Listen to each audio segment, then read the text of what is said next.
The S&P 500 is the most famous stock market index in the world, not only because it represents the 500 largest companies in America, but because of the phenomenal returns that they have produced. Since 2009, the S&P 500 has delivered a whopping 750% return, whilst the rest of the world only delivered 200, which has got a lot of people questioning, why would you bother investing in anything else? When even Warren Buffett himself says that a low-cost S&P 500 index fund is all that most people will ever need. You may have seen other videos weighing up the pros and cons of investing in the S&P 500 versus investing globally. But today, I want to show you a perspective that I'm confident that you will never have seen before. I'm going to show you the results of a backtest of over 100 years of stock market data that demonstrates that even though, on average, yes, the US has produced far superior returns, that is often not what you want, especially in retirement. Hello and welcome back to the channel. If you're new here, hi, my name is James. I am a financial planner, and this is a place where you can learn to make smarter financial decisions. What I'm about to show you is relevant for everyone, but it's especially important for people that are approaching retirement or those that are already in it. So we're going to approach this from the perspective of a retiree. Ben is 55 and he wants to retire immediately. He has £500,000 to invest and he wants to maximize the income that he can draw from his portfolio without drawing so much that he runs out of money. This is the goal of most retirees, maximizing income whilst keeping it sustainable. To keep this simple, let's assume Ben is looking to draw the same amount of income from his portfolio in each year of his retirement, but he also wants to maintain his purchasing power, so he wants to increase that income in line with inflation each year. To help Ben answer this question, we're going to do a backtest of over 100 years of stock market data to understand what asset allocation would have enabled Ben to draw the highest level of sustainable income. Now, you may have heard of the 4% rule before that suggests that if you begin retirement with a starting withdrawal rate of 4% of your assets, you should be able to draw that amount each year, increasing that in line with inflation, and that this should be sustainable over a 30-year period. This rule came about from a study by Bill Bengen back in 1994, who took a portfolio of 50% US stocks and 50% US government bonds and backtested this to look at every single possible retirement date going back to 1926 to find the highest starting withdrawal rate that would have been successful in every single scenario. With success meaning that the plan would never have run out of money. Today we're going to be doing a similar test, but using a much larger data set over a longer period of time. I've done similar things in past videos where we investigated the 4% rule to see how valid it is and how it's affected by things like changing the length of your retirement, or whether you're invested in a pension, or how having a state pension income coming in can affect the amount that you can draw. But today, we're going to look at it from another perspective to help Ben understand whether in the past, the S&P 500 or a global portfolio or another third strategy would have enabled him to draw the highest level of sustainable income. Looking back at historical data like this can help us to identify trends and patterns that have occurred time and time again to guide us in how we should be acting today. But we need to remember that there is no guarantee that we will see these same things moving forwards, and the future could end up being very different. The first criticism of the 4% rule is that it was based on a 30-year retirement. But if Ben wants to retire at 55 and is otherwise in good health, he has a 50% chance of living to 84. So if we're planning for a 30-year retirement, he's got a decent chance of living beyond that. A 25% chance of living to 92, and a 10% chance of living to 97. So with this test, let's be conservative and assume that he lives to 95, which is a 40-year retirement. To do this, we're going to use some software that looks at stock market and inflation data going all the way back to 1915 and assesses what would have happened if Ben had chosen to retire on any month since then, with the final 40-year rolling period ending in December 2021. Again, to keep this simple, we're going to assume that Ben invests his £500,000 in a normal taxable investment account. First up, let's take a look at what would have happened if Ben had chosen to invest all of his money in the S&P 500. Now, to get more comprehensive data going all the way back to 1915, we're going to need to use a proxy for the S&P 500. So instead, we're going to look at a total US stock market allocation. In the past, the S&P 500 has typically represented about 80 to 90% of the value of the total US stock market. So this serves as a pretty decent proxy. And here you can see those results. On the y-axis, we have the success rate. And on the x-axis, we have the different starting withdrawal rates. So this first column here shows a 3% starting withdrawal rate, which represents a starting withdrawal of £15,000 per year, which achieved a 98% historical success rate. This means that in only 2% of scenarios would Ben have run out of money. If we increase the starting withdrawal rate up to 4%, that success rate drops to 82%. And at 5%, it drops down to 71%. Now, if you were in Ben's position, about to start retirement, what level of historical success would you like to see to be confident moving forwards with that strategy? Now, if you're thinking 100%, let me reframe this for you. A 98% success rate means that in 2% of scenarios, Ben would have run out of money. However, in reality, he would have probably recognized at some point that things were not going so well and reduced the level of income that he's drawing to keep him on track. Of the 2% of failures, even in the worst case scenario, his money would have lasted all the way up to the age of 82. So he would have only had to make small adjustments to keep him on track to the end. Whereas if we look at the other 98% of scenarios that were successful, we can see that in the majority of them, Ben's ending up with more money than he even started with, which is not necessarily a good thing. Because if you're ending up with £2 million in today's money at the age of 95, that means you've probably been too conservative. And this £2 million represents missed life experiences that you could have had when you were younger. Obviously here we have the benefit of perfect hindsight. Looking forwards, we have no idea whether we're going to get lucky or not. But we can see from the balance of historical outcomes that a 98% success rate is perhaps a little too conservative. So it's often best to aim for something slightly lower, perhaps between 85 and 95%, which would allow you to start drawing a higher level of income so long as you're prepared to reduce that income if you get unlucky and see a poor sequence of returns. The main criticism of the 4% rule and Bill Bengen's original study is that it was based on the stock market data of one country. Not only that, but a country that over the last 100 years has had the most spectacular run of favorable economic events, emerging victorious from 2 world wars and a Cold War comparatively unscathed, having the US dollar as the world's reserve currency and benefiting enormously from post-war industrial revolutions and the tech revolutions of the 80s and 90s.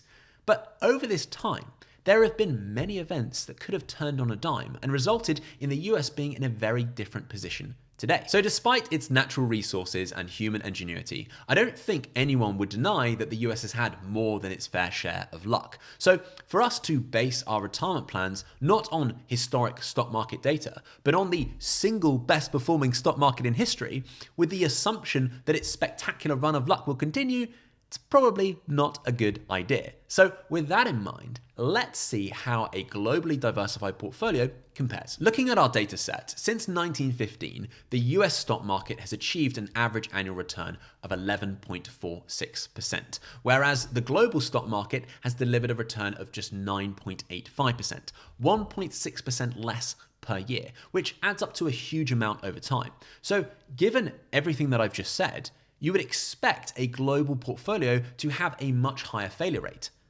But that's not what we see. A global portfolio has been more successful across all of these withdrawal rates, with it being most pronounced at the 4% withdrawal mark, where the US portfolio failed in 9% more scenarios.